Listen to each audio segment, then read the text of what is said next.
अस्सलाम वालेकुम एवरीवन। इस वीडियो में एक्सप्लेन करूँगी सेकेंड ईयर का chapter number 16 environmental chemistry. Environmental chemistry के को हम लोग शॉर्ट क्वेश्चंस के अकॉर्डिंग करेंगे और इसके बहुत इंपॉर्टेंट शॉर्ट क्वेश्चंस जो कि पास्ट पेपर्स में भी आए हुए हैं उसको एक्सप्लेन करेंगे, उसके आंसर्स देखेंगे, बेस्ट पॉसिबल आंसर्स आपको बताऊँगी इनका।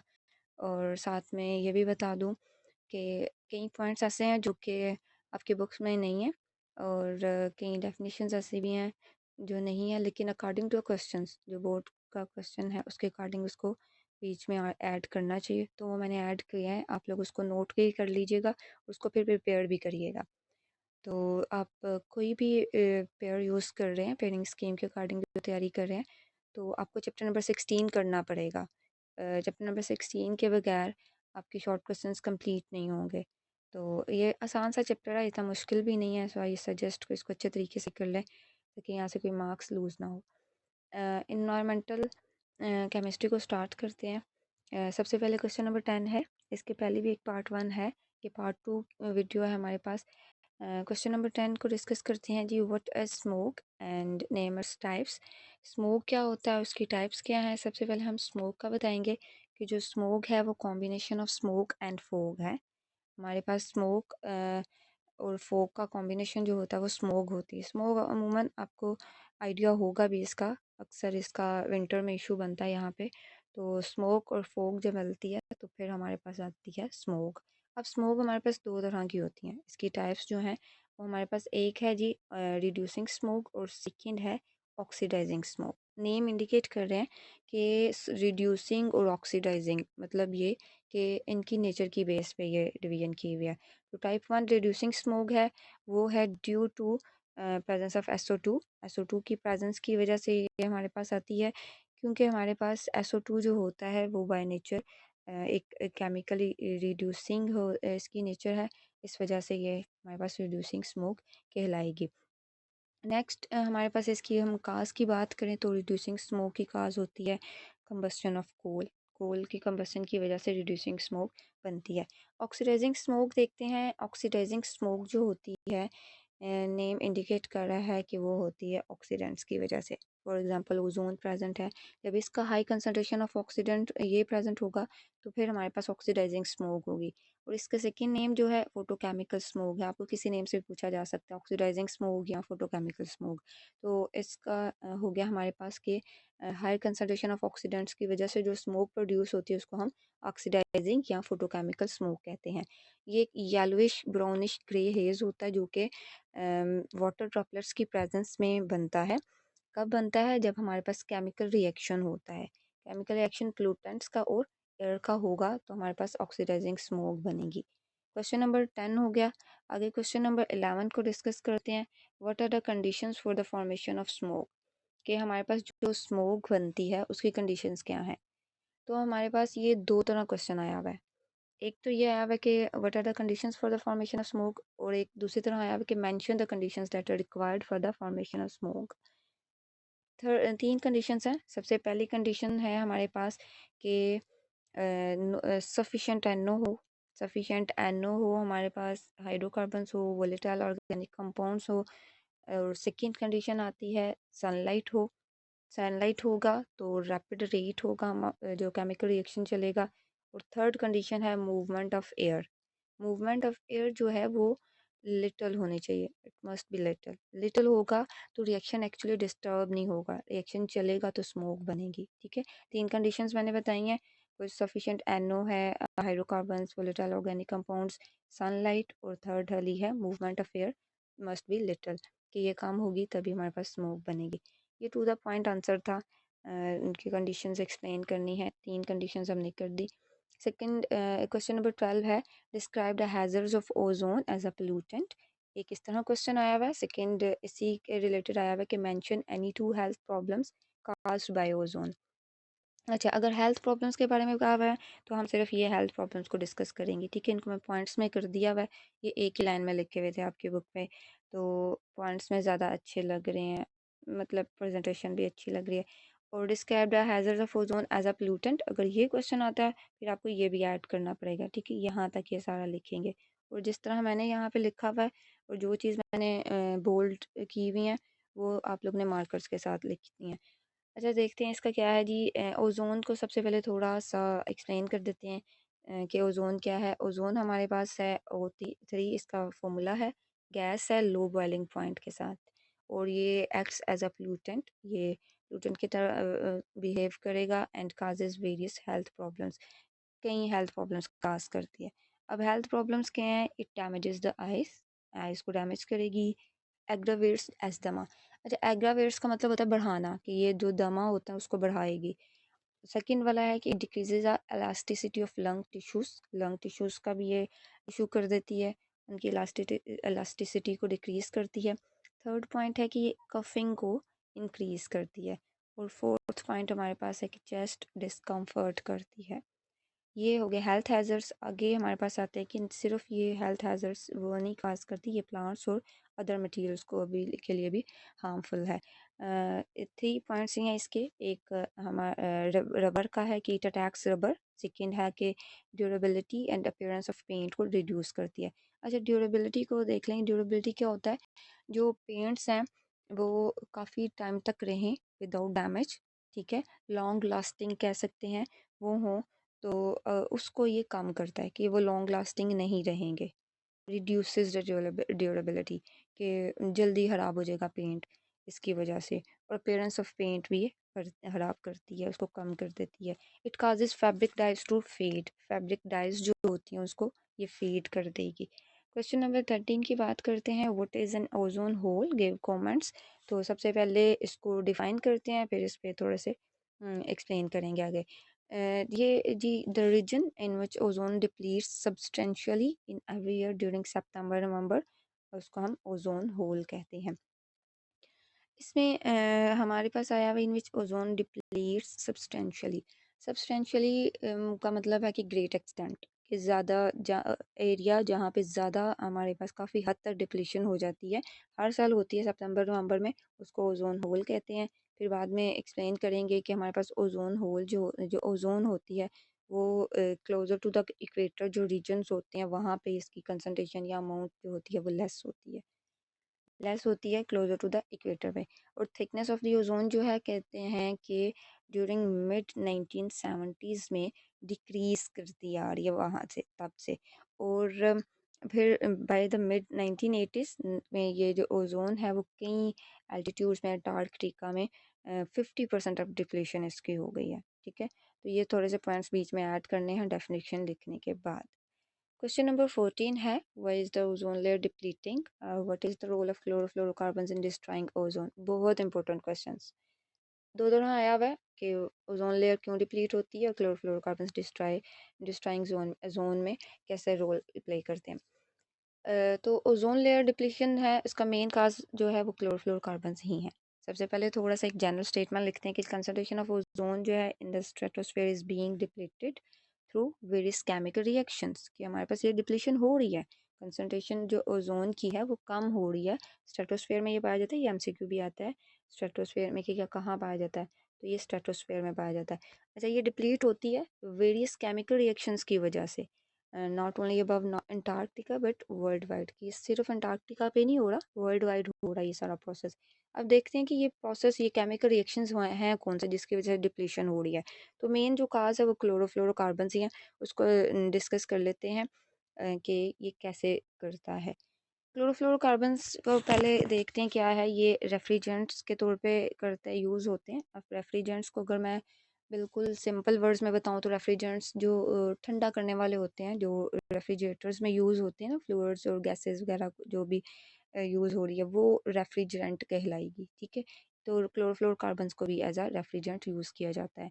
और नेक्स्ट वर्ड एक यूज़ हुआ है एरोसोल। एरोसोल हमारे पास होता है जेट कंटेन टेनी पार्टिकल्स, ठीक है, मतलब जैसे एयर फ्रेशनर होते हैं जिसमें बहुत टीनी मिस्ट होती हैं, वो हमारे पास एरोसोल कहलाएगा। अच्छा इसमें ये कहते हैं ये ट्रोपोस्फेयर में इनर्ट होती हैं, ट्रोपोस्फेयर में इनर्ट होते हैं, लेकिन जैसे ये स्ट्रेटोस्फेयर में ये डिफ्यूज़ करना स्टार्ट कर देती है वहाँ पे मसला होता है।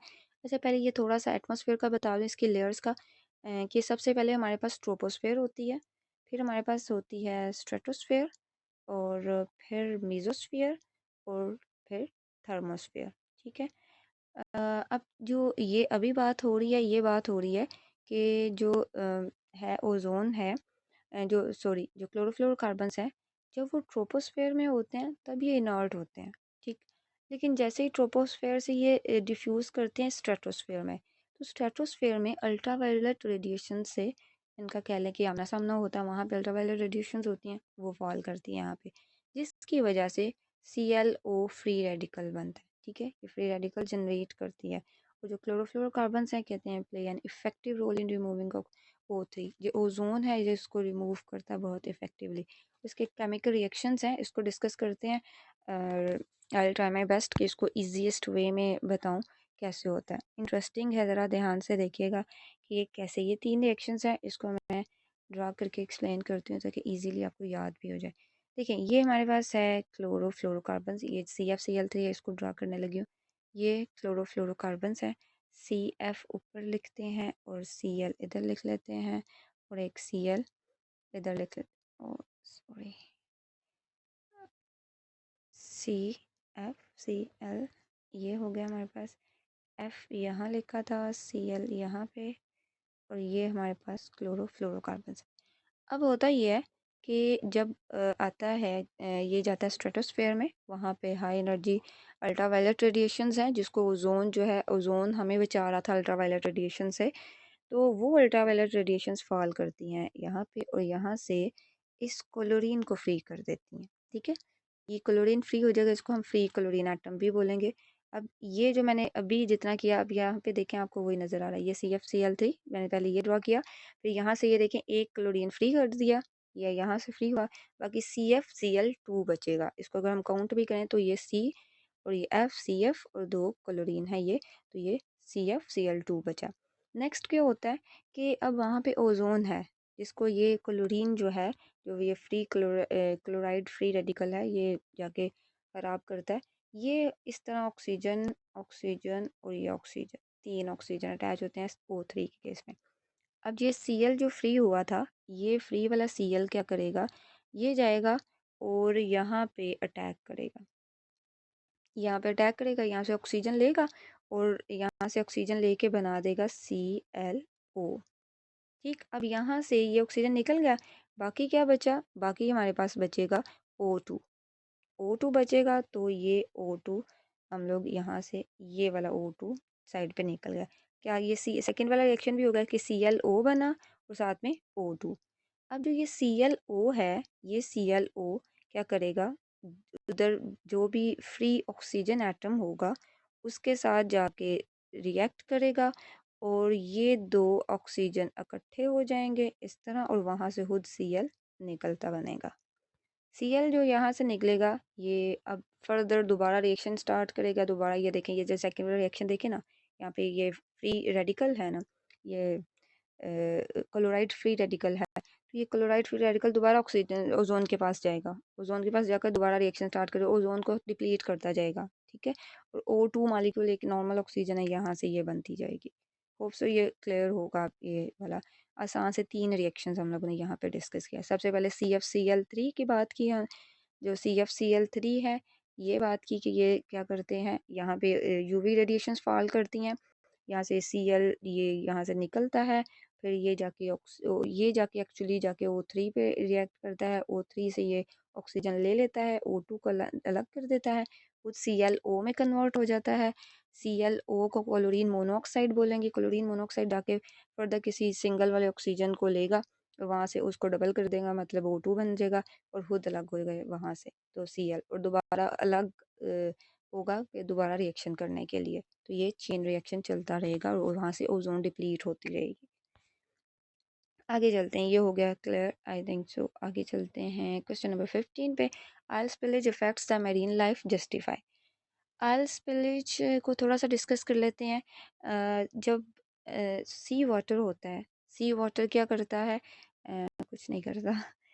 जो एक्सीडेंटल ऑयल स्पिल्स होता है, लीकेज होती है फ्रॉम कार्गो ऑयल टैंकर से, या हमारे पास टैंकर ट्रक होते हैं, पाइपलाइन लीकेज हो जाए, या ऑफलाइन ऑफलाइन नहीं, अंडरग्राउंड स्टोरेज टैंक होते हैं वो लीक हो जाए, मतलब ये कि किसी भी इनमें से किसी भी तरीके से ऑयल जो है वो एक्सीडेंटली लीक हो गया वहाँ से, तो वो एक्चुअली क्या करता है, वो क्या सी वाटर को पोllute कर देता है।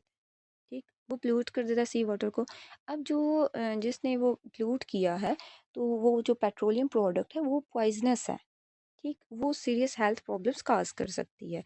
वो क्या करती है, जब ये होता है पॉइजनस, जब ये वहाँ पे पेट्रोलियम फॉल कर जाता है, तो हेल्थ प्रॉब्लम्स कौन कौन से ह्यूमंस को, एनिमल्स को, एक्वेटिक लाइफ को करेगा।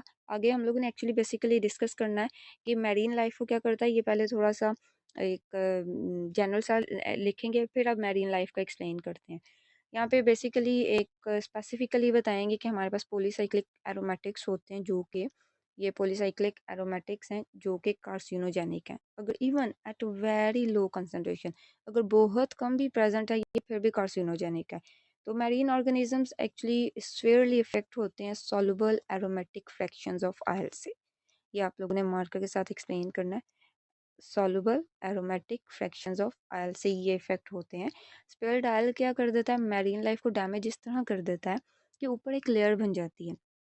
ठीक है, ये एक कॉमन ऑब्जर्वेशन भी है कि जब वाटर में ऑयल डाला जाए तो वो ऊपर एक लेयर बना देता है। तो जब वो ऊपर एक लेयर बन जाती है, तो मसला इसलिए आता है कि वहाँ से ट्रांसमिशन, लाइट ट्रांसमिशन इफेक्ट होती है। जब लाइट ट्रांसमिशन इफेक्ट होती है, तो सरफेस ऑफ वाटर जो है वो लाइट ट्रांसमिशन नहीं होगी सरफेस ऑफ वाटर से, तो हमारे पास फोटोसिंथेसिस ऑफ प्लांट कम हो जाएगी। जब वो कम होगी तो ऑटोमेटिकली डिजॉल्व ऑक्सीजन कम होगी, डिजॉल्व ऑक्सीजन कम होगी तो marine life often causing death, तो इवन समटाइम इतनी कम हो जाती है कि डेथ हो जाती है जो मैरीन लाइफ होती है। ठीक है, तो ये इस तरह इफ़ेक्ट करता है कि फोटोसिंथेसिस, बेसिकली जो की पॉइंट है वो ये है कि ये फोटोसिंथेसिस जो है उसको इफ़ेक्ट कर देता है, जिसकी वजह से डिजॉल्व ऑक्सीजन कम होती है और फिर अल्टीमेटली डेथ कॉज हो जाती है। Question number 16, how are detergents are threat to aquatic animal life, और how do detergents cause water pollution। इस तरह दोनों तरह आया हुआ पास पेपर्स में। तो सबसे पहले डिटर्जेंट्स को हम डिफाइन करेंगे, इसका बहुत ज़्यादा लेंथी आंसर नहीं है। तो सबसे पहले हम डिटर्जेंट को डिफाइन करते हैं कि डिटर्जेंट होते क्या हैं। तो डिटर्जेंट होते हैं, ये अगर आपने चैप्टर नंबर 4 भी किया है ना, तो वहाँ पे भी इसका तो लिखा हुआ है डिटर्जेंट्स का, जब हाइड्रोजन बॉन्डिंग यहाँ पे की हुई है। तो डिटर्जेंट जो है वो sodium salts of benzene sulphonates हैं। ये इस चैप्टर में नहीं, ये डेफिनेशन है, लेकिन वहाँ पे है। Sodium salts of benzene sulphonates हैं ये, और ये क्लीनिंग एजेंट्स हैं। हाउस होल्ड्स में भी यूज़ होते हैं, इंडस्ट्रीज वगैरह में भी यूज़ होते हैं। ये होगी डेफिनेशन। अब डिस्कस करते हैं कि ये कैसे इफेक्ट करता है। तो ये amount of disposed detergents in waste water is increasing day by day, कि डे बाय डे इंक्रीज़ हो रहा है वेस्ट वाटर में इसका डिटर्जेंट जो उसका डिस्पोज ऑफ किया होता है। तो वेस्ट वाटर जब डिस्चार्ज होता है रिवर्स में या सी में, तो ये एक्वेटिक लाइफ को डिस्टर्ब करता है। किस तरह डिस्टर्ब करता है, इस तरह डिस्टर्ब करता है कि जितने भी वो बाउंड टॉक्सिक आयंस होते हैं ये उनको मोबिलाइज कर देता है। टॉक्सिक आयंस हैवी मेटल्स के, जो हैवी मेटल्स है ना, लाइक ये है लेड है, कैडमियम है, मर्करी है, ये अगर वहाँ पे बाउंड भी होते हैं टॉक्सिक आयंस, तो ये उनको मोबिलाइज कर देगा। तो ये इस वजह से ये इस तरह करके इफ़ेक्ट करता है और ये वाटर पोल्यूशन काज करता है।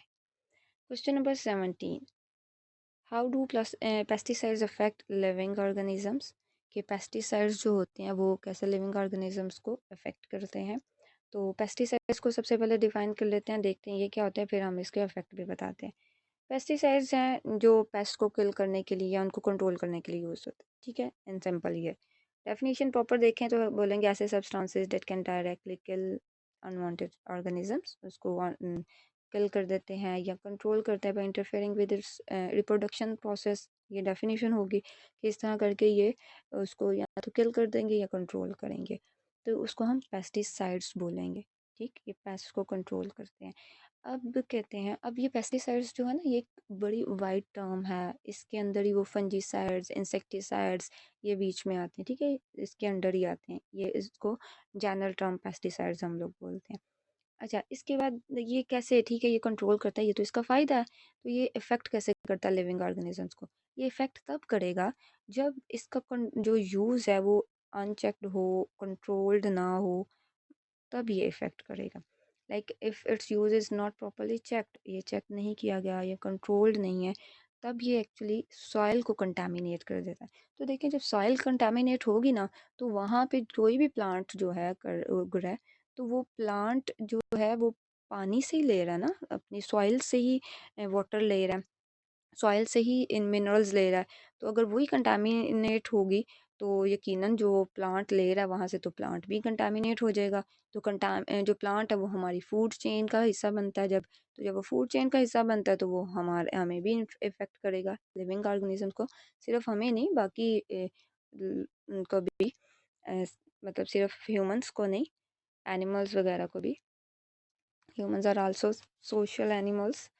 बहरहाल नेक्स्ट देखते हैं इसका बेसिकली जो मेन पॉइंट है वो क्या है, कि ये इफ़ेक्ट कैसे करता है। ये तो स्टार्टिंग वाला पॉइंट हो गया। अब कहते हैं कि अगर इसके एट हाई कंसंट्रे ये जितना पॉइंट्स में लिखा हुआ है इसी तरह लिखना है।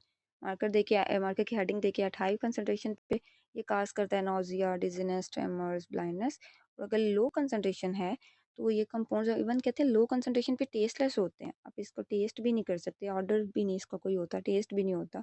तो ये ह्यूमंस में डेवलप स्किन इरप्शंस, मतलब स्किन इरप्शन मतलब ब्रेकिंग आउट, जो जल्द फट जाती है, वो सेंट्रल नर्वस सिस्टम इम्पेयरमेंट काज करती है। एट स्टिल ये दो कंडीशंस हो गई। फिर डिस्कस करते हैं कि still lower concentration when adjusted over months, कि अगर बहुत लो कंसंट्रेशन ले रहे हैं और ओवर मंथ्स ईयर्स लेते जा रहे हैं, तो फिर ये हेल्थ प्रॉब्लम्स काफ़ी काज करेगी।